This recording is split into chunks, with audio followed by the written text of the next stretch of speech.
गुरु वंदना।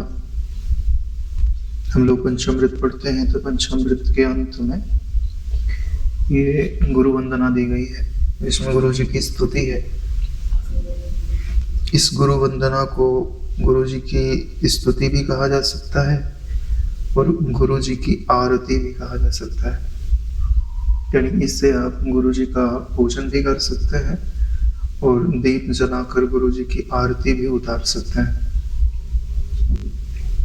आरती हम क्यों करते हैं? क्योंकि हमारे ऊपर जो भी विपत्ति है वो सब का हरण करने में जो समर्थ होती है उसी को आरती कहा जाता है। आरती में जो अंत में इकार लगा हुआ है वह हमारी वृत्ति है। हमारी वृत्ति को ऐसा बना देना भगवत स्मृति से, गुरु की स्मृति से, समर्थ सत्ता की स्मृति से कि वो विपत्तियों को हरण करने वाली हो जाए, उसी को आरती कहते हैं। और इसमें पूरा का पूरा एक विज्ञान छुपा हुआ है। दीप जला करके जब हम किसी का उतारा करते हैं तो उसका एक तो आभा मंडल परिशोधित होता है और उसके द्वारा जो नकारात्मक शक्तियां होती हैं वो दूर भाग जाती हैं और हमारा आभा मंडल भी शोधित हो जाता है, ऊर्जावान हो जाता है, तेजवान हो जाता है। ऐसी बहुत सारी चीजें हमारी संस्कृति में जोड़ी गई हैं जिनमें एक पूरे का पूरा दैवी जगत का विज्ञान काम करता है।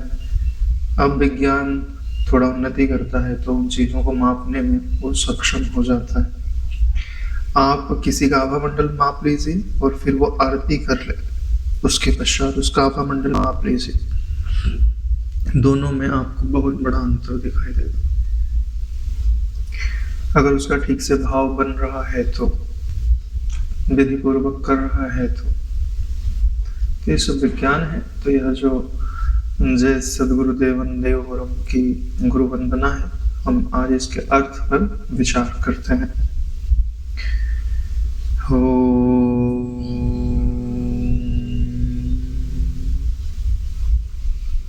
जय सद्गुरु देवन देववरम निज भक्तन रक्षण देह धरम पर दुख हरम सुख शांति करम निरुपाधि निरामय दिव्य परम। यहाँ पर कहते हैं कि जो सद्गुरु हैं उनकी जय हो। वो जितने भी देवता हैं उन सारे देवताओं में वरम यानी सर्वश्रेष्ठ हैं। उन्होंने अपने भक्तों का रक्षण करने के लिए ही देह धारण किया है, क्योंकि वास्तव में तो जो गुरु तत्व है सो निराकार है। वह अवतरित कब होता है? जब उस तत्व को प्रेम करने वाले लोग उस तत्व को पुकारते हैं कि आप हमारा रक्षण कीजिए, तो निराकार उनकी पुकार से विवश होकर के एक आकृति धारण कर लेता है। उसी आकृति का नाम सद्गुरु होता है। वह आकृति तो देवता के रूप में भी धारण कर सकता है, लेकिन देवता भी परम कल्याण कभी कर सकते हैं जब वो सद्गुरु के रूप में गुरु पद स्वीकार कर लेते हैं। क्योंकि देवता किन्हें कहा जाता है? जो देवे, द एव इति देव, द एव यानी जो केवल देवे, उसी को देवता कहते हैं। अब जो सत तत्व का ज्ञान देवे उसी को सद्गुरु देव कहते हैं। यानी कि जब तक वो जागतिक वस्तुएं दे रहे हैं तब तक देवता हो गए। जब वो सर्वश्रेष्ठ वस्तु अपना आत्म तत्व ही देने लग जावे और आपको शिष्य के रूप में आपका मार्गदर्शन करने के लिए स्वीकार कर ले। देखो, दूसरे क्षेत्र में तो ऐसा होता है कि कोई आपको मार्ग बता करके चला जाए, लेकिन अध्यात्म में ऐसा नहीं होता ना। अध्यात्म में गुरुजन आपको मार्ग कैसे बताते हैं, ठीक वैसे ही जैसे छोटे से बच्चे को उसके पिता हाथ पकड़ करके चलो बेटा हम तुमको तुम्हारे स्कूल का रास्ता दिखा देते हैं। तो हाथ पकड़ कर लेकर के जाते हैं और मार्ग में समझाते जाते हैं कि भाई इधर नहीं जाना है, इधर जाना है, ऐसे चलना है, ये ऊंची पगडंडी है, इस पर नहीं चलना है, जो नीचे नीचे रास्ता जाता है इस पर चलना है। यानी कि सारी सावधानी बताते जाते हैं। यानी सिर्फ रास्ता नहीं बताए, आपके साथ हर कदम पर चल रहे हैं, आपकी निगरानी रख रहे हैं, क्या करना है क्या नहीं करना है, कैसा विचार करना है कैसा विचार नहीं करना है, हर चीज की निगरानी रहती है। इसलिए तो कहते हैं कि अपने भक्तों के रक्षण के लिए उन्होंने देह को धारण किया है। बोले किससे रक्षण के लिए देह धारण किया है? तो बोले 3 चीजों से रक्षण के लिए, आधि, व्याधि और उपाधि। 3 प्रकार के ताप होते हैं जो व्यक्ति को दुख देते हैं। ये तीनों ताप यही है, चाहे इसको आदि भौतिक, आदि दैविक और आध्यात्मिक ताप बोल दीजिए, चाहे इसी को आदि, व्याधि और उपाधि कह दीजिए। तो जो सद्गुरु होते हैं उनके पास ऐसी युक्तियां होती हैं कि आपके शरीर के रोग भी ठीक हो जाए, शरीर स्वस्थ रहे। फिर आधि निवृत्त हो जाए यानी मन प्रसन्न रहे, और उपाधि निवृत्त हो जाए यानी आपकी बुद्धि में बुद्धिदाता का ज्ञान प्रकट हो जाए। वही गुरु जी हमारी सरल भाषा में बताते हैं कि शरीर स्वस्थ रहे, मन प्रसन्न रहे और बुद्धि में परम तत्व का ज्ञान जगमगाता रहे। तो इसके लिए उन्होंने देह धारण किया है, नहीं तो वो तो नित्य मुक्त होते हैं। जो सद्गुरु हैं वो देह नहीं है, नारायण सत्ता है। वह सत्ता जिसमें यह जगत उत्पन्न होता है, दिखता है और लीन होता है, उसी सत्ता का नाम गुरु होता है। वेद जिसको ब्रह्म कहते हैं उसी को शिष्यगण गुरु कहते हैं नारायण। इसीलिए कहते हैं कि जितने भी देवता हैं उन सारे देवताओं को देवत्व प्रदान करने की सामर्थ्य गुरु तत्व या ब्रह्म तत्व में होती है। और जब देह धारण कर लेते हैं तब उन्हीं को सद्गुरु कहा जाता है। और हम वंदना कर रहे हैं उन सद्गुरु से कि जय सद्गुरु देवन देवरम, कि हे देवताओं में सर्वश्रेष्ठ मेरे गुरुदेव आपकी जय हो। और वो गुरु जी विद्यमान कहाँ है? आपके हृदय में। जब तक आपके हृदय में अपने गुरु जी को विद्यमान नहीं करोगे तब तक जैसे आपके घर की महिमा कब? जब आपके घर में गुरु जी आवे। और आपके हृदय की महिमा कब? जब आपके हृदय में गुरु जी आवे। तो जब तक आप अपने गुरु जी को अपने हृदय में नहीं बिठाओगे, तब तक तो फिर अपने गुरु जी को स्वीकार ही कहाँ किया। आप तो कहने मात्र फिर गुरु करते हो, अपने हृदय में तो वासनाओं को रखते हो। हृदय में जब आप गुरु जी को स्थान प्रदान कर देते हैं तब उनकी जय होने का मतलब क्या हुआ कि अब आपके मन की समस्त वृत्तियां आपके हृदय में बैठे हुए गुरु जी की आज्ञा के अनुसार चलेंगी, आपके अनुसार नहीं चलेंगी। जैसे आपके घर में गुरु जी आ जाए और फिर आपको भोजन बनाना है, तब क्या पूछोगे? गुरु जी आपको क्या अच्छा लगता है, आपको क्या खाना है, यही पूछोगे ना।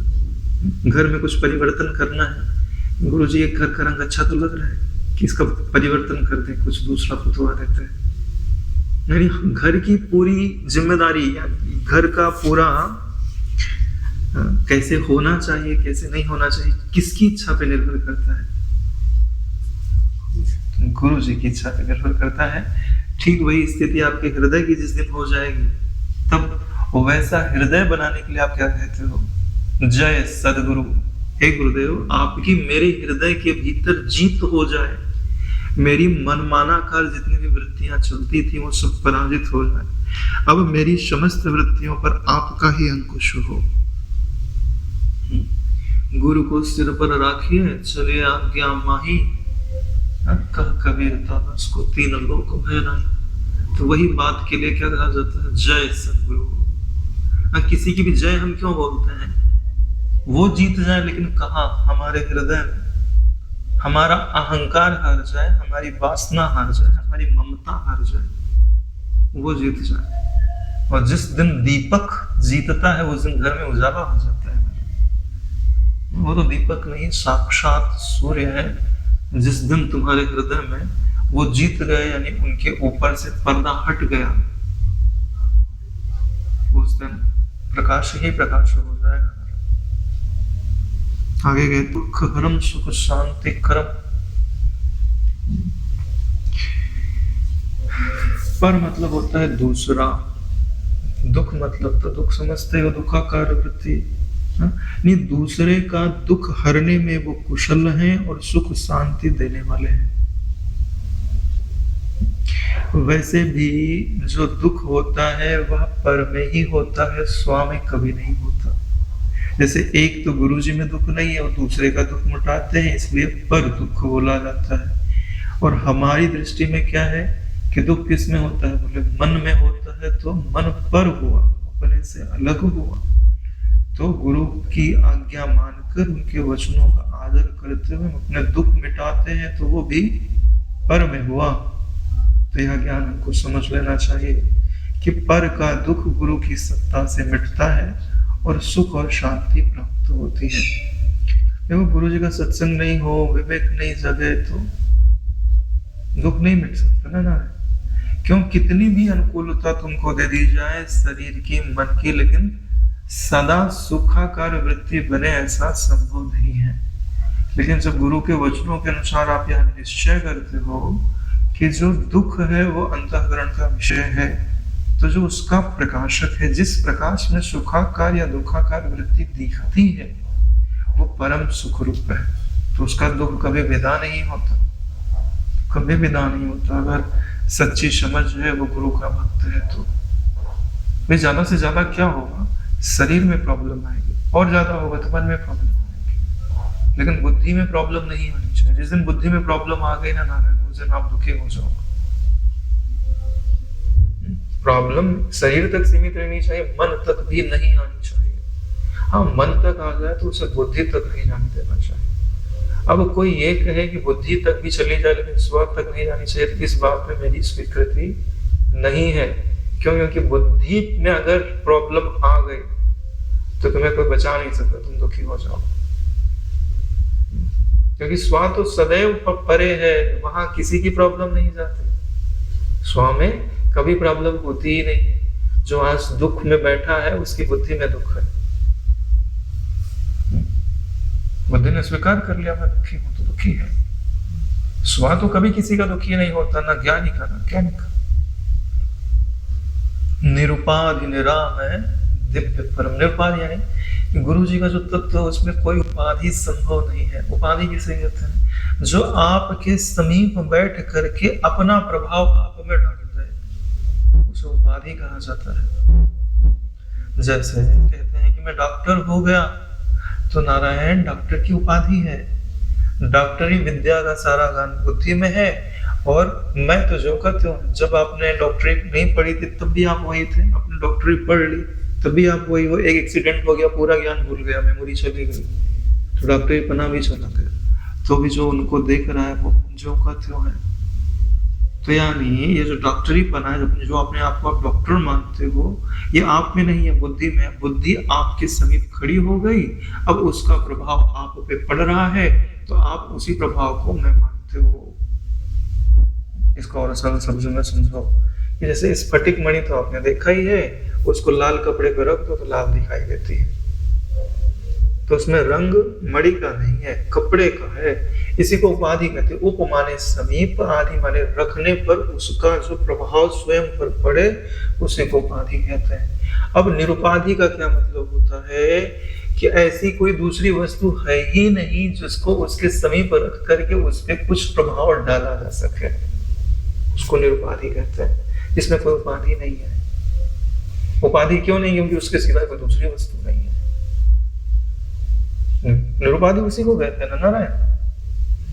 दूसरी वस्तु होगी और तुम बड़ी चतुराई से उसको दूर रख रहे हो, लेकिन क्या पता कभी कालक्षेप से समीप आ जाए और भ्रम उत्पन्न हो जाए। इसलिए निरुपाधि कौन हो सकता है? जो अद्वय होता है नारायण, वही निरुपाधि होता है। इस जगत में ज्ञान ही निरुपाधि है, शुद्ध ज्ञान। निरुपाधि, निरामय का मतलब होता है कि जिसमें कोई विकार नहीं होता, उसे निरामय कहते हैं। तो जो सारे विकारों का प्रकाशक होता है उसमें कभी भी कोई मलिनता नहीं होती। इसलिए गुरु जी का स्वरूप निरामय है, दिव्य, परम परम दिव्य है। दिव्य का क्या अर्थ होता है?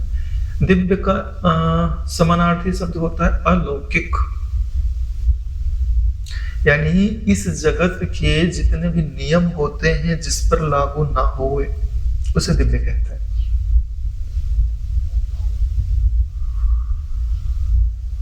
जैसे कोई बिल्डिंग से गिरे तो मर जाएगा, बहुत ऊंची बिल्डिंग है, लेकिन वहां से गिरे एक भी चोट ना लगे तो भैया इनकी क्षमताएं अलौकिक है, इस जगत के नियम इन पर लागू नहीं होते। तो गुरु जी का स्वरूप भी ऐसा है।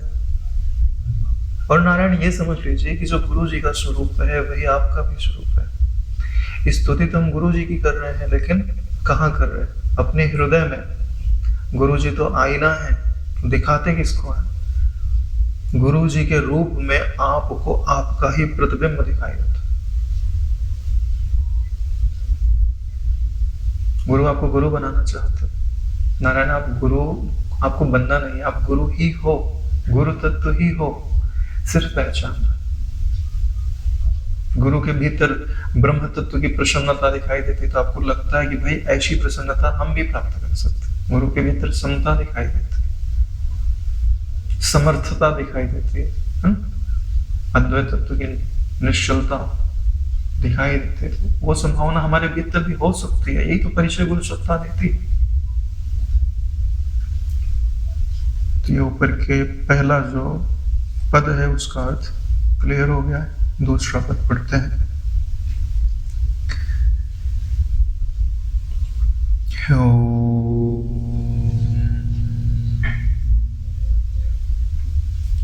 जय काल अबाधित शांतिमयम जन पोषक शोषक तापत्रयम भय भंजन दैत परम अभयम मनोरंजन भाविक भाव प्रेम।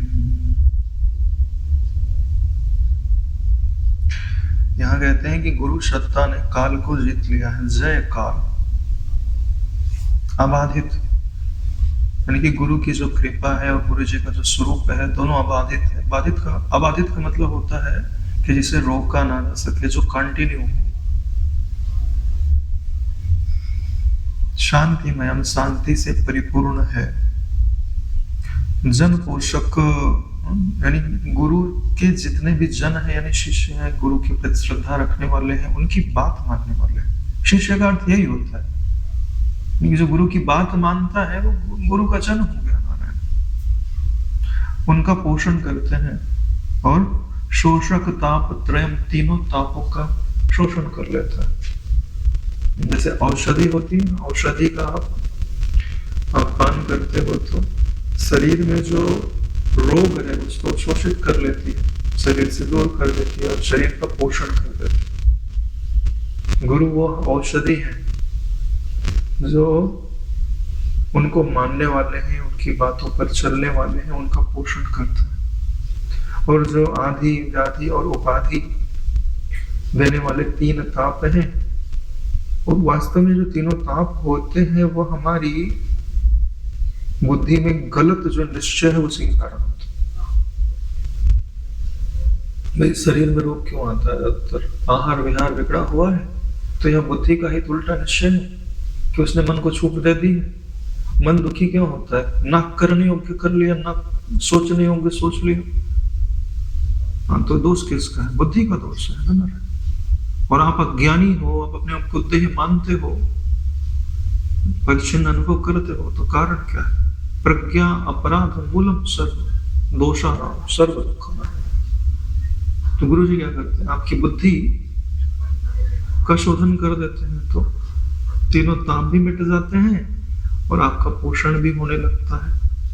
और ऐसे जो गुरु है वो काल को जीतने वाले हैं, काल का उनका असर नहीं होता, वो अबाधित है, उनकी कृपा अबाधित है। अगर आप गुरु जी को स्वीकार कर लेते हो तो जैसे ब्रह्मास्त्र अमोघ होता है, वैसे ही गुरु की वचनों पर चलने वाला दुखों को नष्ट करने के लिए अमोघ अस्त्र से, अमोघ युक्ति से युक्त हो जाती है। उसकी युक्ति निष्फल नहीं होती क्योंकि गुरु के द्वारा दी गई है, और वह अबाधित शांति को प्राप्त हो जाता है। भय भंजन देत परम अभयम। जो गुरु जी है वो परम भय है, जो सबसे बड़ा भय है। मृत्यु का भय, उससे बड़ा तो कोई भय नहीं होता। उस सबसे बड़े भय को तोड़ देता है। भय भंजन तोड़ देना, परम अभय बना देते हैं। केवल भय हटाते नहीं है, परम निर्भय बना देते हैं। और आदमी परम निर्भय कब होता है? जब उसका कोई शत्रु जीवित ना रहे। निष्कंटक राज्य प्राप्त हो जाए जिसको, वही निर्भय होता है। जिसका शत्रु जीवित हो, तुमने भगा दिया, कहीं से सेना इकट्ठा करेगा और फिर तुम पे आक्रमण करेगा, तो भय तो बना रहेगा ना। तो निर्भय कौन? जिसका शत्रु का समूल विनाश हो गया। तो आपका शत्रु क्या है? भेद आपका शत्रु है। आपसे अलग कोई जीवित है तो आज नहीं तो कल दुखी तो कर सकता है ना। तो गुरु का ज्ञान क्या करता है? आपके तत्व में स्थित कर देता है। अभेद तत्व में स्थिति ही सारे दुखों को, सारे भयों को मिटा करके परम निर्भयता देती है। मनोरंजन भाविक भाव प्रेम, केवल निर्भयता ही नहीं प्रदान कर रहे, मनोरंजन। मन रंजन का मतलब होता है अनुरंजित कर देना। जैसे कपड़े को लाल रंग में लपेट दो तो लाल रंग से रंजित हो गया, यानी उस रंग में उसको रंग देना, इसको रंजित बोलते हैं। मनोरंजन, यही आगे बन जाकर के मनोरंजन वर्ड बन जाता है। हा? लेकिन यहाँ पे मनोरंजन नहीं है। क्या है कि गुरु के प्रति जो प्रेम है वह मन को ऐसे रंग देता है कि उसमें आनंद की, प्रेम की लहरें उठने लगती है। मनोरंजन भाविक भाव प्रियम, यानी उसमें प्रेम के भाव उत्पन्न होने लगते हैं। यानी गुरु के ज्ञान के कारण बुद्धि निर्भय पद को प्राप्त हो जाती है। और गुरु केवल ज्ञान ही नहीं देते, प्रेम की ऐसी वर्षा करते हैं कि आपको उस तत्व से परम प्रेम हो जाता है। और परम प्रेम होने के कारण आपका हृदय कभी शुष्क नहीं होता, आनंद से सदैव पूरित रहता है। यह गुरु की कृपा है, गुरु के ज्ञान की समझ है। हो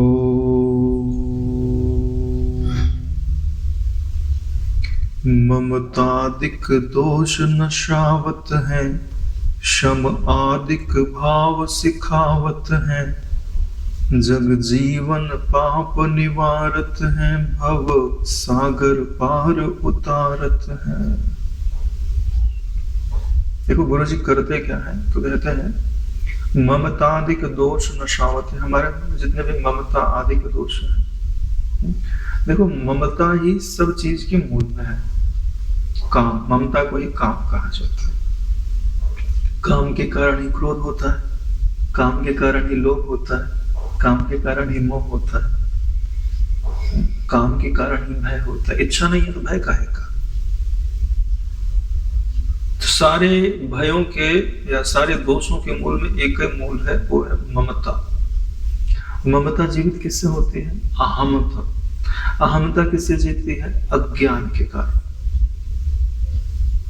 जब आपको यह बात समझ में आ जाती है कि एक ज्ञान सत्ता है, तो वही ज्ञान सत्ता आनंद रूप है, तो सत्ता तो आप ही होना ना रहा। चलो आप नहीं हो तो आपके सबसे नजदीक वही ज्ञान सत्ता हुई, उसमें आनंद है कि नहीं है? अगर आनंद है तो आपको आनंद प्राप्त हो जाएगा, क्योंकि मन जहां स्फुरित हो रहा है उस स्फुरण में भी तो वो है।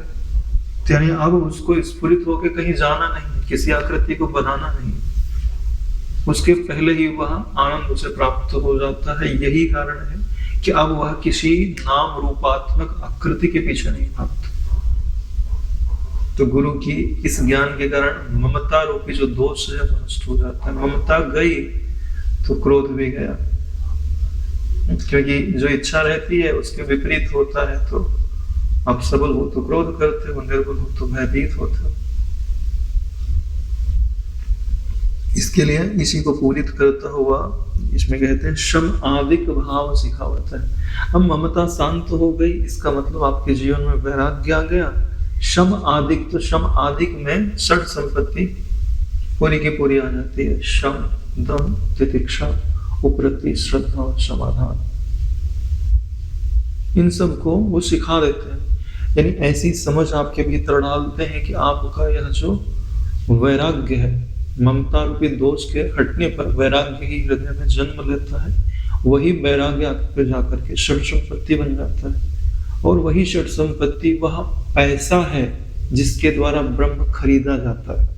सरल शब्द में कहूँ तो षट संपत्ति नहीं है तो 2 मिनट में किसी को ज्ञान नहीं होता, भ्रांति है फिर वो आपकी।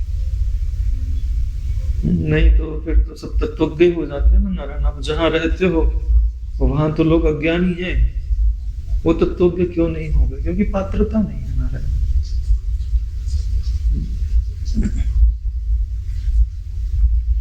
जग जीवन पाप निवारत है। गुरु जी जिनके आसपास रहते हैं वह जो संसार है उनके पाप का वह निवारण करते हैं। पाप के साथ एक वर्ड और जोड़ दीजिए, पाप बुद्धि का निवारण करते हैं। क्योंकि गुरुजन है कौन? अरे नारायण, जो अपने वचनों से अपने कर्मों से जगत का मार्गदर्शन करते हैं। वास्तव में तो जो सदगुरु होते हैं वो जगत गुरु भी होते हैं, क्योंकि उनकी जो बातें हैं वो किसी व्यक्ति विशेष के लिए नहीं है, सबके लिए लाभदायी होती है। केवल समाज के कुछ ही लोगों के लिए नहीं, जो भी उनको मानेगा समझेगा सबके लिए। सूरत सबके लिए होता है, वैसे गुरु सबके लिए होता है। लेकिन जो स्वीकार करे, जो नदी से पानी लेने जाए, नदी तो घर पे नहीं आएगी ना नारायण। जग जीवन पाप निवारत है।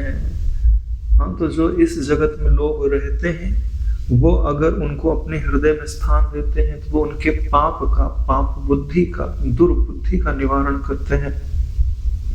भव सागर पार उतारत है। और जब पाप बुद्धि निकल गई, अज्ञान बुद्धि निकल गई, त्वत बुद्धि निकल गई, तो आप भव सागर से तो पार हो ही जाते हो। भव सागर क्या है? भव सागर का सरल अर्थ मन सागर है। आपके मन के सिवाय भव कुछ नहीं है दूसरा नारायण। भव का मतलब क्या होता है? भव बनता है भू धातु से। भू क्या है? जो उत्पन्न हुआ हो। तो जगत, इस जगत में केवल एक ही वस्तु है जो उत्पन्न होती है, वह है आपका मन। मन स्फुरित हुआ तो जगत है, मन स्फुरित नहीं हुआ तो कुछ नहीं है। भव सागर क्या है? मना सागर। जो आपकी मन की वृत्तियों से पार चला जाए नारायण, भव सागर से पार चला जाए। तो वहां से पार उतारने का अर्थ समझ रहे हो ना नारायण? जब आप यहाँ स्वीकार कर लो कि मन कल्पना मात्र है, जो उनका प्रकाशक है, सो सत्य है, तो भव सागर सब सुख गयो है। चिंता नहीं मुझे तरन की। भाई जब पानी होवे तब तो डरे कि हम डूब जाएं, क्या हो जाए। तो गुरु जी ज्ञान योग में तो ऐसा ज्ञान दे देते हैं कि जैसे हम भव सागर आज कहते थे, वो नारायण वहां पानी था ही नहीं, वो तो सूरज की रश्मियों का प्रतिबिंबन पड़ के हमको लग रहा था कि यहाँ जल है, जल में मच्छ कच्चे हैं, हम जाएंगे तो पानी डुबा डालेगा, मच्छ कच्चे खा जाएंगे। कुछ था ही नहीं वहां।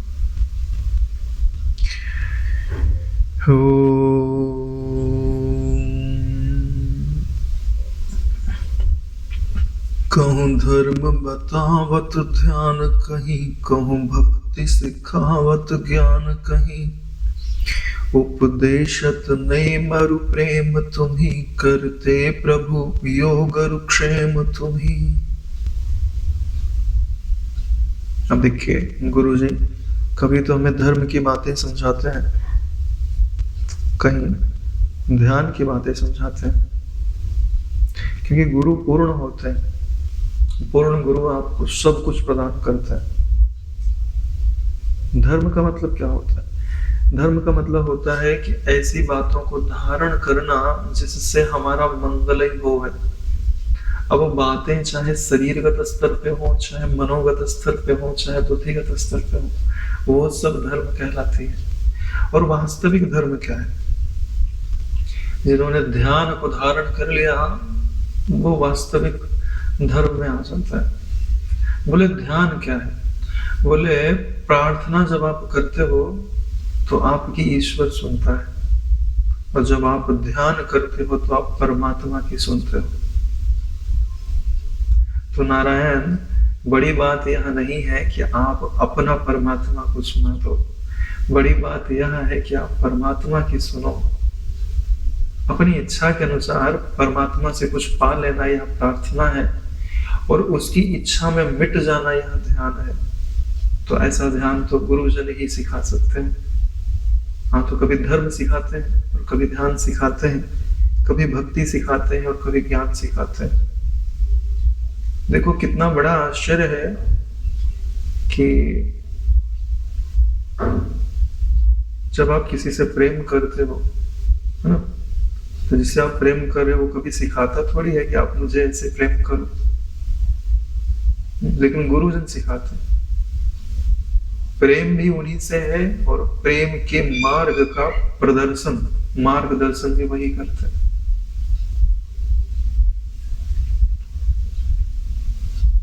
यही सबसे बड़ा आश्चर्य है नारायण। मंजिल भी वही है और रास्ता भी वही है।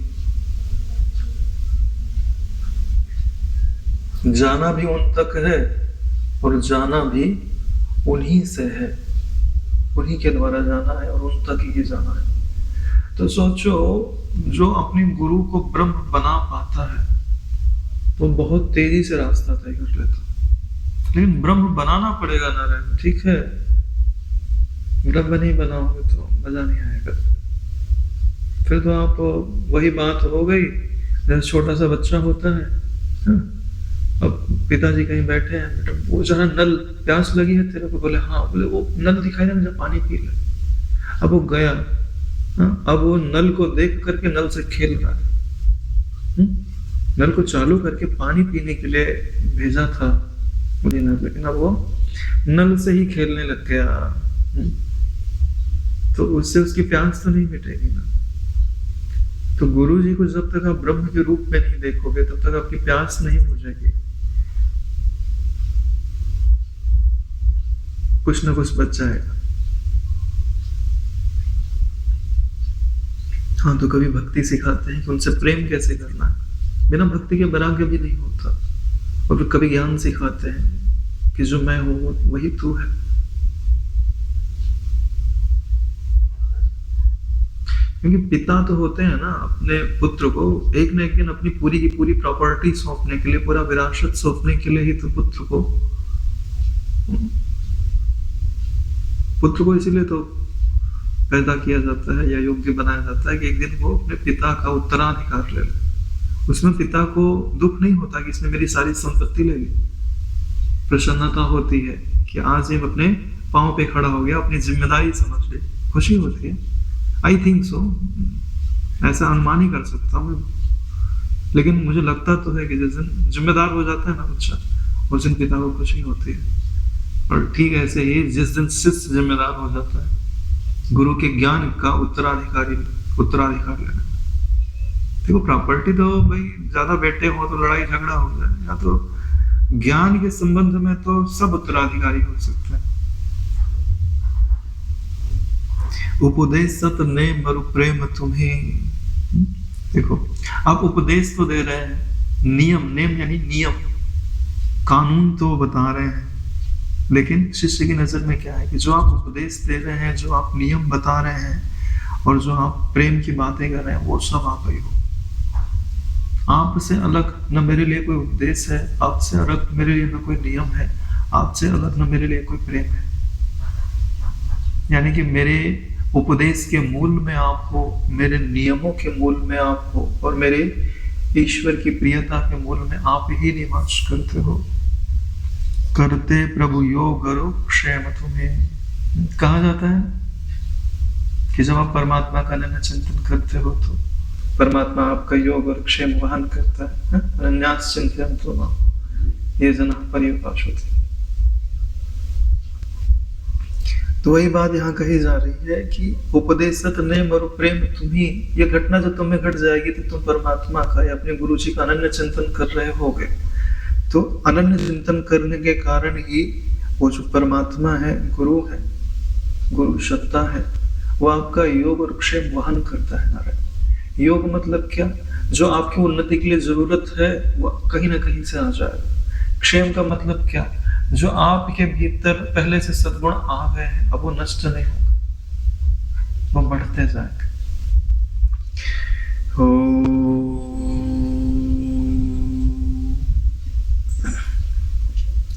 मन इंद्रिय जाहि न जान सके, नहीं बुद्धि जिसे पहचान सके, नहीं शब्द जहां पर जाए सके, बिन सद्गुरु कौन लखाए सके।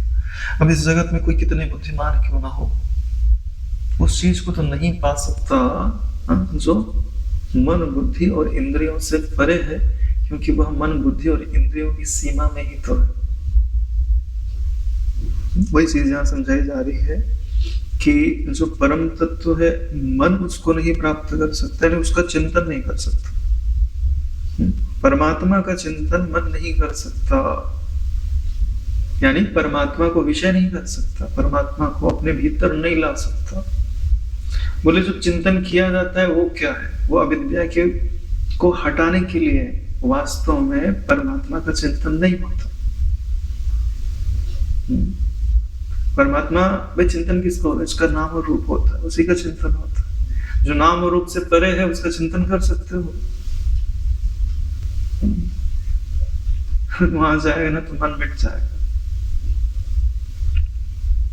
इसके लिए मन और इंद्रियां उसे नहीं जान सकते, क्योंकि वह इनका विषय नहीं है, और बुद्धि भी उसे पहचान नहीं सकती, पहचानेगी कैसे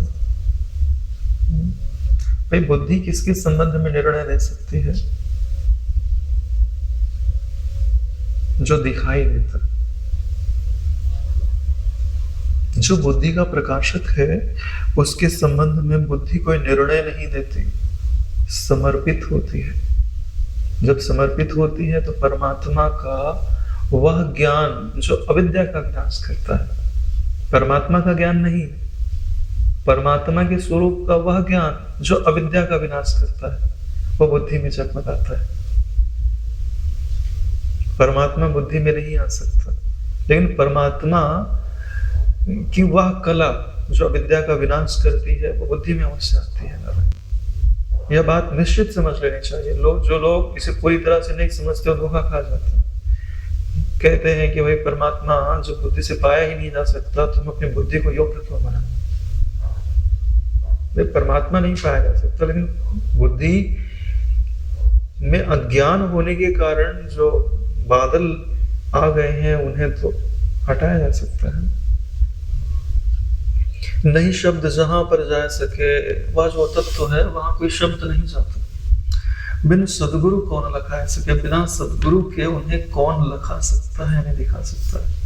अब बड़ी बात यह है समझने की कि भैया मन नहीं जाता, बुद्धि नहीं जाती, इंद्रियां नहीं जाती, शब्द नहीं जाते, तो गुरु जी कैसे लखा देंगे। क्यों? क्योंकि गुरु जी भी तो हमको एक आकृति में दिखाई दे रहे हैं, वो भी बोल तो मुख से ही रहे हैं, वहां शब्द तो जाता नहीं है, तो लखाएंगे कैसे। तो ये सारी बातें जो अभी कही गई हैं वह संसारगत दृष्टि से कही गई हैं। इसीलिए गुरु वेद के रूप माने जाते हैं। गुरु को वेद पुरुष भी कहा जाता है। और उपनिषदों में जो महावाक्य हैं वह किसी के द्वारा रचे नहीं गए। जब वो रचे नहीं गए तो वो अपौरुषेय कहा जाता है। तो उनका जो ज्ञान है वो बनाया नहीं गया है, पहले से ही विद्यमान है। और वही ज्ञान गुरु के कारण आपके हृदय में स्वतः स्फुरित होता है। जो गुरु जी के द्वारा जो बाहर का आप सत्संग सुनते हो तो वह तो सिर्फ उसको उद्दीप्त करता है। ज्ञान तो आपके हृदय से स्वतः प्रकट होता है। इसीलिए गुरु के जो वचन हैं वो सिर्फ उसको लखा रहे, दिखा रहे, उंगली दिखा रहे कि वो रहा बेटा। जब तुम देखोगे ना तो फिर उंगली की जरूरत नहीं पड़ती है। इसलिए कहते हैं बिन सदगुरु कौन लखा सके। भाई दीपक लगा दिया आपने, उसमें तेल भी है, बाती भी है, दिया भी है, लेकिन रोशनी नहीं है। अब एक बार उसके साथ दूसरा दीपक, जला हुआ दीपक टच कर दिया तो अब रोशनी उस दीपक की है कि इस दीपक की है। निमित्त मात्र आया और प्रकाशित कर दिया। इसमें अग्नि थी पहले से। ओ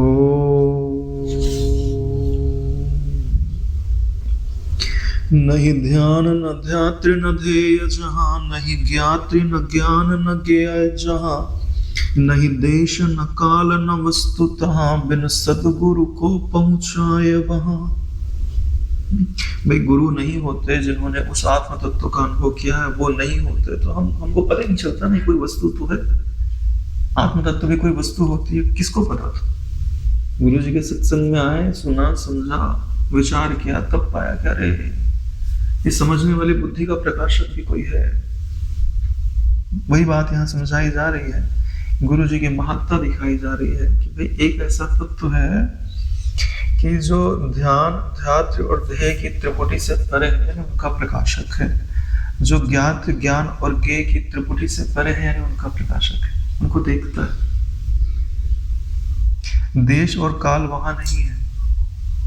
भाई देश और काल कब भासते हैं? जब वृत्ति विस्फुरित होती है तभी। यद स्वप्न जागृत सुसुप्ति वेत्ति नित्यम तद ब्रह्म निष्कलम हम न सभूत संख्य।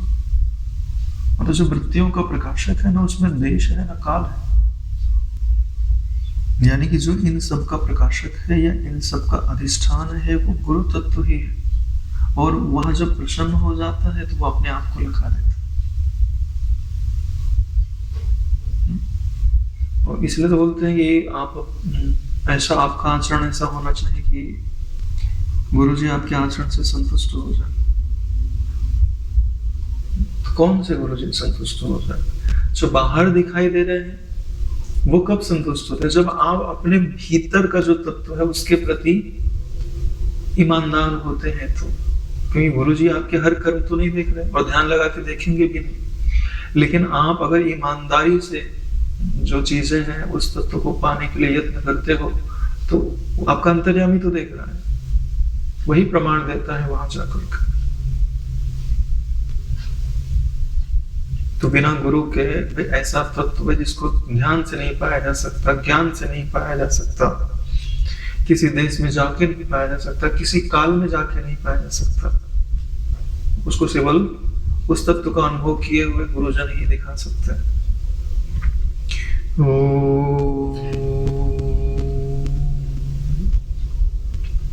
नहीं रूप न लक्षण ही जिसका, नहीं नाम न धाम कहीं जिसका, नहीं सत्य असत्य कहा सके, गुरुदेव ही ताहि जना के। वह जो तत्व है ना उसका कोई रूप है और ना उसका कोई लक्षण। ब्रह्म का कोई लक्षण होता है? अरे भाई जितने भी लक्षण बनाते हो सब तो आ लगा के बनाते हो, या अतीत अतीत अतीत लगा के बनाते हो, कालातीत, रूपातीत, देशातीत। हाँ, नहीं तो बोलते हो अलख है, निरंजन है, और उसका कोई नाम नहीं है। सारे नाम उससे प्रमाणित होते हैं, उसका कोई नाम नहीं होता। या तो सारे नाम उसी के होते। न धाम कहीं जिसका, धाम नहीं कि जहां वो रहता हो। अरे भैया परिचय थोड़ी है कि वो किसी देश में जाके रहता है, वहां चले जाए। जैसे राम जी का दर्शन करना है अयोध्या चले जाए, कृष्ण जी का दर्शन करना है मथुरा चले जाए, नहीं तो मृत्यु को प्राण गोलोक चले जाए। ऐसा कोई धाम नहीं है उसका नारायण। सारे धाम जिसमें निवास करते हैं, ऐसा जो तत्व है ना उसे सत्य कहा जा सकता है ना उसे असत्य कहा जा सकता है। बोले ऐसी बात क्यों कहते हो? क्योंकि नारायण सत्य और असत्य बुद्धि कहती है, जो बुद्धि से अतीत है। जब बुद्धि छीन ली जाएगी तुमसे तो तुम क्या कह पाओगे? वो सत्य है क्या असत्य? कुछ कह ही नहीं पाओगे नारायण। इसे कहा जाता है क्या निर्वचनीय है, वाणी में बदमाश हो उसे। तो बिना गुरु के उसको कौन लखा सकता है? गुकारम च गुणातीतम रुकारम रूप वर्जितम, गुणातीतम रूपम चयो दद्यात् सकुरु स्मृतः। दिया कि नहीं दिया तुमसे? गुणातीत जो स्वरूप है उसमें तुम्हारी स्थिति हुई कि नहीं हुई? हो रही है ना? समस्त वृत्तियों को जो जानता है गुणातीत है।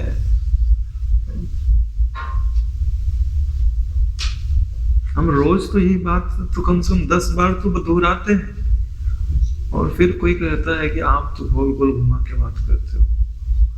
बात वही है कि कोई नया आता है तो लोग उसको ज्यादा मूल्य देते हैं, घर की मुर्गी दाल बराबर। बात ये कि भाई रोज 10 बार नहीं हो जाता, वही तत्व है, वही तत्व है, वही तत्व है। जो वृत्ति का प्रकाशक है वही साक्षी तत्व, वही ब्रह्म है। उसकी ब्रह्मता को पहचानो, निमग्न हो जाओ।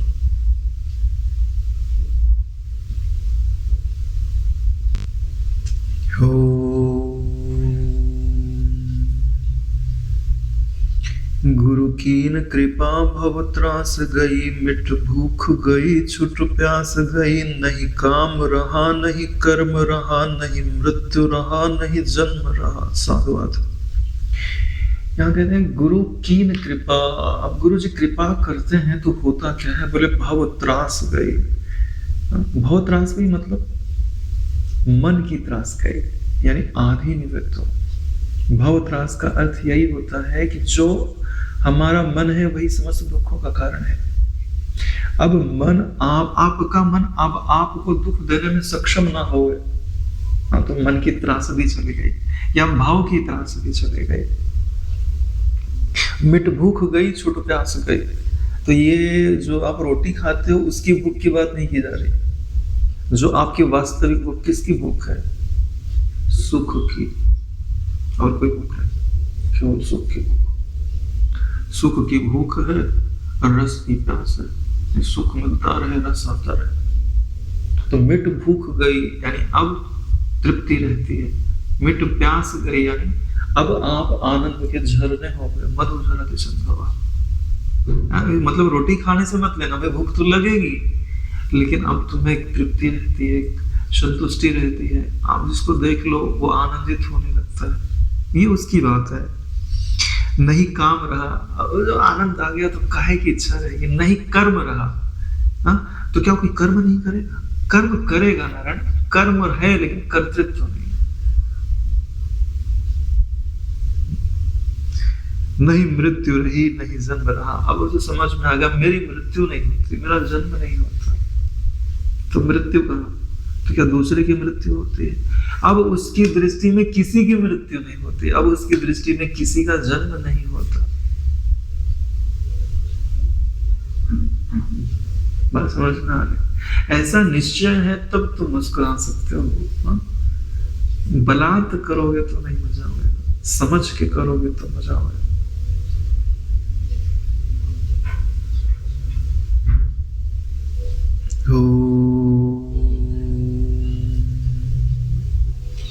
भगराग गया हट द्वेष गया, अघ चूर्ण भया अणुपूर्ण भया, नहीं द्वैत रहा सम एक भया, भ्रम भेद मिटा मम तोर गया।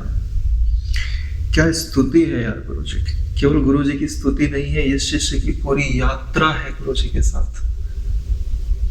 हमने तो उदाहरण स्कूल का दिया था, ये स्कूल का उदाहरण नहीं है, घर का उदाहरण है। भाई स्कूल जाने के बाद वापस आना पड़ता है। यहाँ तो पिता आप कहीं गुम गए थे, वहां से आपको अपने घर लेके आ रहे, आपका हाथ पकड़ के। जब आपके पिता आपका हाथ पकड़ के आपके घर ले जाए तो घर में जाने की प्रोबेबिलिटी 100% हो जाती है। ऐसे ही जब गुरु परम पिता आपका हाथ पकड़ चल बेटा, जो भटका था ना ब्रह्म तत्व से, चल तेरे को तेरे घर ले जाता हूं, तो तुम निश्चित ही वहां पहुंचो। बात इतनी ही है, हाथ छुड़ा के भागना मत। अगर हाथ छुड़ा के भागोगे तो मजा नहीं आएगा। वो कितनी देर पकड़ेंगे, फिर बोले खेलने दो, आज नहीं जाएगा लग रहा, इधर ही खेलने दो। ऐसा मत होने देना। कभी वो हाथ छुड़ा भी लें तो तुम उनका हाथ पकड़ लेना। प्रार्थना तो यही की जाती है कि आप मेरा हाथ पकड़ लो, ठीक है। लेकिन ज्ञान मार्ग जो सबसे कठिन मार्ग है, सबसे सरल भी है, सबसे कठिन भी है, लेकिन उसमें जिम्मेदारी शिष्य की होती है कि वो गुरु का हाथ पकड़े रहे। गुरु की जिम्मेदारी भक्ति योग में है। भक्ति योग में ईश्वर तुम्हारा हाथ पकड़ के रखते हैं, लेकिन ज्ञान योग में शिष्य को गुरु का हाथ पकड़ना पड़ता है। नियम तो यही है, क्योंकि भक्ति में कोई पात्रता नहीं लगती, ज्ञान में पात्रता लगती है। भक्ति में समय लगता है ना, ज्ञान में कहां समय लगता है। यही कारण है कि जो जितना तीव्र होता है वो उतनी ज्यादा योग्यता भी तो मांगता है। हालांकि भक्ति वाले को ज्ञान में आज नहीं तो कल आना ही पड़ता है। छोटा सा बच्चा तो गोदी में उठा के नहीं ले जाते, बड़ा हो गया तो चल, हाँ पैदल पैदल चल। बाद में तो पिता थोड़े वृद्ध हो गए तो मुझे भी उठा के चल। तो क्या हमेशा बच्चे ही रहोगे? बड़े भी तो होना पड़ेगा। वही बात यहाँ बताई जा रही कि भग राग गया, सब गुरु जी मिल गए और उस तत्व को समझ लिया, तो अब राग करने की जगह ही नहीं रही, क्योंकि राग सत्ता से हो गया, तो उसी राग का नाम प्रेम हो गया, भक्ति हो गई, राग नहीं रहा। राग और प्रेम में क्या अंतर है? सीमित में राग होता है, साथ बात। असीम तत्व से प्रेम होता है और सीमित से राग होता है। बोले हम किसी व्यक्ति से प्रेम करते हैं, नारायण बोल जाओ, प्रेम नहीं है। वो व्यक्ति ब्रह्म ज्ञानी होना चाहिए। ब्रह्म ज्ञानी फिर व्यक्ति नहीं होता, सत्ता होता है।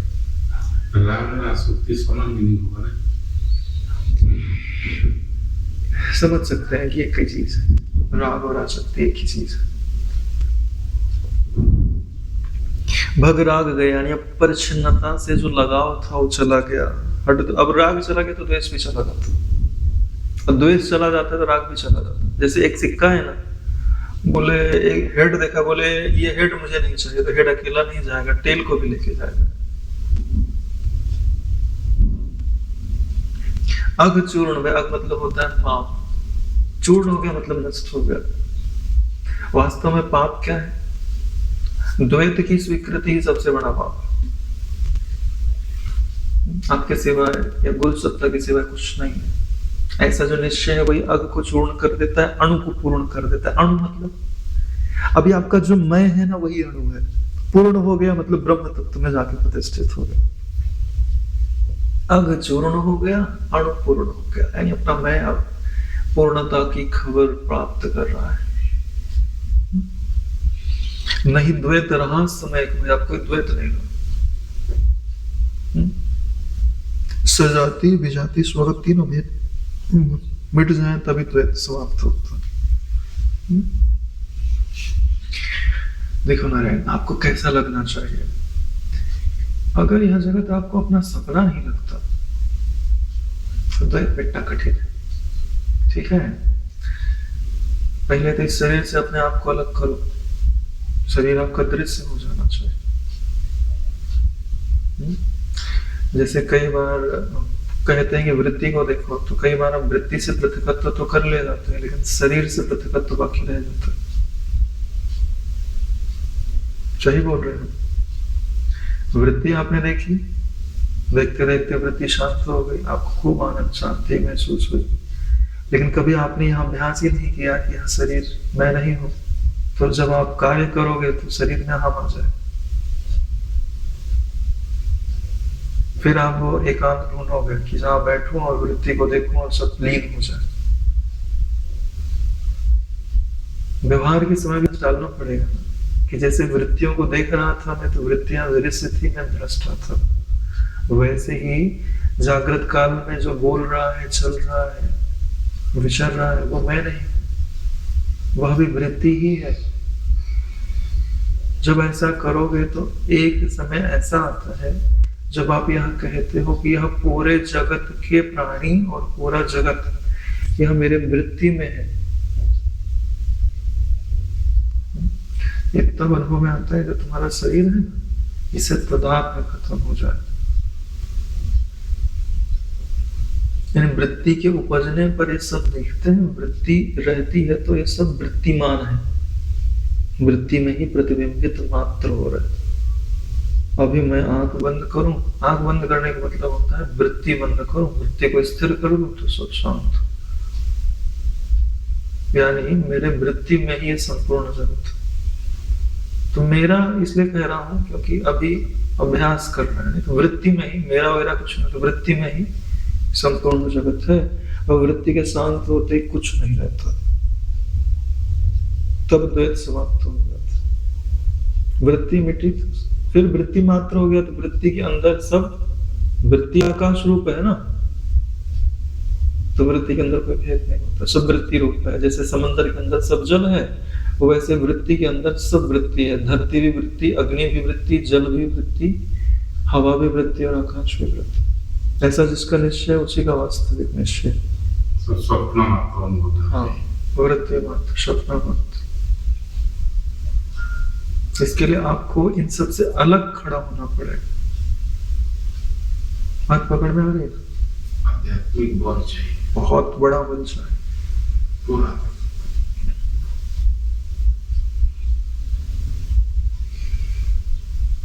और फिर द्वैत मिट जाएगा तो सब सम हो जाएगा, है ना? भ्रम भेद मिटा मम तोड़ गया, पूरा भ्रम मिट गया। भ्रम भेद, भ्रम क्या है? भेद ही तो भ्रम है, अलगाव ही तो भ्रम है, सब एक हो गया।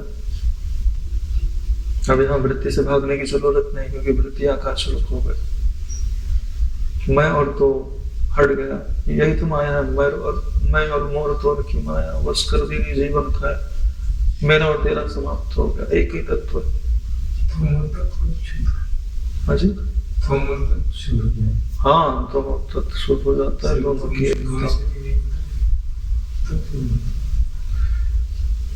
वेद शास्त्र तो ऐसे ही कहते हैं। बाकी आपकी मर्जी, यथ इच्छसि तत् कुरु। आग्रह तो हम नहीं कर सकते ना। मुंडे मुंडे मतिर भुना, तुंडे तुंडे सरस्वती। सबकी अपनी अपनी मान्यताएं हैं। कोई विरला ही होता है जो उदार बुद्धि से सुनता है कि कोई व्यक्ति क्या कह रहा है, उसका क्या अर्थ होता है। नहीं तो सब अपनी मान्यता के अनुसार ही सुनते हैं, अपनी मान्यता के अनुसार ही उसका अर्थ लगाते हैं।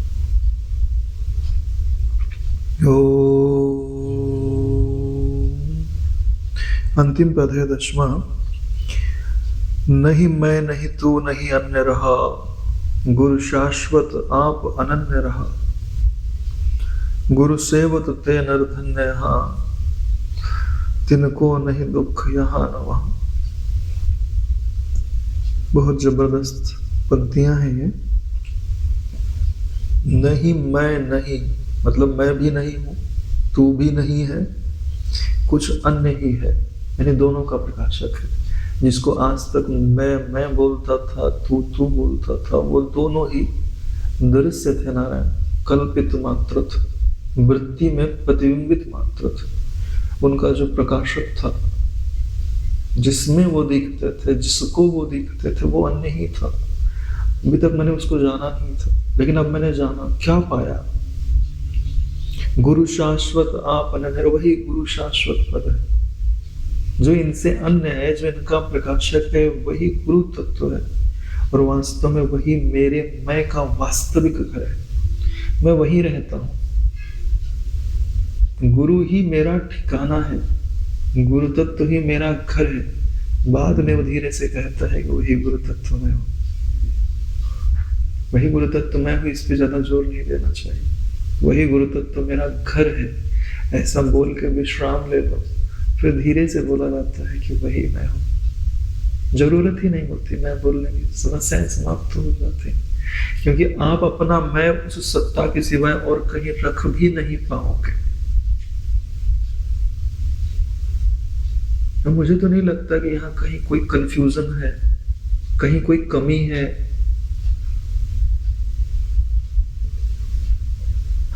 गुरु सेवत ते नर धन्य यहाँ। अब गुरु जी की जो सेवा करते हैं वो नर यहाँ पर धन्य है। अब देखो गुरु की सेवा का क्या अर्थ होता है? गुरु की सेवा का अर्थ होता है कि गुरु जी का जो ज्ञान है, क्या आप उसका सेवन करते हो? भाई जो वैद्य हैं उनकी सेवा का क्या अर्थ होता है कि वैद्य ने जो दवाई दी है उसको सही समय पे खाओ, यही वैद्य की सेवा होती है। तो तुम ठीक हो जाओगे तो वैद्य का नाम हो जाएगा। दवाई तो दे ही इसीलिए रहा है, तुम्हारे रोग निवृत्त करने के लिए। गुरु की सेवा का अर्थ होता है कि गुरु के जो वाक्य हैं उनका सेवन करना। अगर धर्म के वाक्य हैं तो धर्म अनुकूल जीवन बनाना, भक्ति के वाक्य हैं तो उनके अनुसार ईश्वर तत्व के प्रति, गुरु तत्व के प्रति प्रेम डेवलप करना, और ज्ञान के वाक्य हैं तो उनसे आत्मनिश्चय कर लेना। 3 चीजें हो जाती हैं इसमें। कर्म की शुद्धि होती है, अंतःकरण की शुद्धि होती है, और बुद्धि का ब्रह्म तत्व में निश्चय होता है। तीनों चीजें गुरु की सेवा के कारण ही आती हैं। और जब गुरु की सेवा हो गई तो यहाँ पे भी सुखी रहेगा और वहां पे भी सुखी रहेगा। मतलब आंख खोल के भी सुखी है और आंख बंद करके भी सुखी है। आंख खोल के क्यों सुखी है? क्योंकि उसके पुण्यों का कोई ठिकाना नहीं है, यानी इतने पुण्य है कि उसकी माप नहीं है। यानी यहाँ रहेगा तो यहाँ पर भी धन ऐश्वर्य यश स्वास्थ्य सब बना रहेगा, और आंख बंद करके, वहां का अर्थ मरने के बाद का मत लीजिए, वहां का अर्थ होता है कि आंख बंद के जो पारमार्थिक तत्व यानी भीतर में जो शांति है, आनंद है, माधुर्य है, वो भी बना रहेगा। यही अर्थ इसका यहाँ पर मेरी बुद्धि के अनुसार निकलता है, और भी अर्थ निकाले जा सकते हैं। मेरी मति में जितना आया उतना मैंने बताया है, ठीक है। तो ये गुरु वंदना है और मुझे तो बहुत ही प्रिय है। बहुत समय से सोच रहा था कि इस पे चर्चा कर लेते हैं, और अगर इसकी आरती की जाए तो मेरी दृष्टि से वो बहुत ही हृदय को ऊर्जा से भरने वाली, गुरु की कृपा को प्राप्त करने वाली, क्योंकि यहाँ पे पूरे का पूरा वह चीजें बताई गई हैं जो आप प्राप्त करना चाहते हो। तो उनकी स्मृति किसके द्वारा? गुरु के द्वारा। तो जब हम यहाँ देखते हैं कि हमें गुरु कृपा प्राप्त हो रही है तो गुरु कृपा प्राप्त हो जाती है। तो वैसी संबित बनने के लिए तो ऐसी आरती करेंगे तो भाई भावनात्मक आरतियों से बहुत श्रेष्ठ है, क्योंकि इसमें भावना भी है और ज्ञान भी है, तो यहाँ बुद्धि चलती है और गुरु जी को बहुत प्रिय भी है। लेकिन करते नहीं है लोग, तो क्या कर सकते हैं, क्योंकि श्रेष्ठ वस्तुओं की कदर श्रेष्ठ बुद्धि ही कर पाती है। चलिए आज यहीं पर विश्राम लेते हैं। ओम कायेन वाचा मनसेन्द्रियैर्वा करोमि यद्यत् सकलं परस्मै श्री सद्गुरुवेति समर्पयामि। ओम सहना अवतु सहनो भुनक्तु सह वीर्यं करवावहै तेजस्विनावधीतमस्तु मा विद्विषावहै। ओम शांति शांति शांति। श्री सद्गुरुदेव भगवान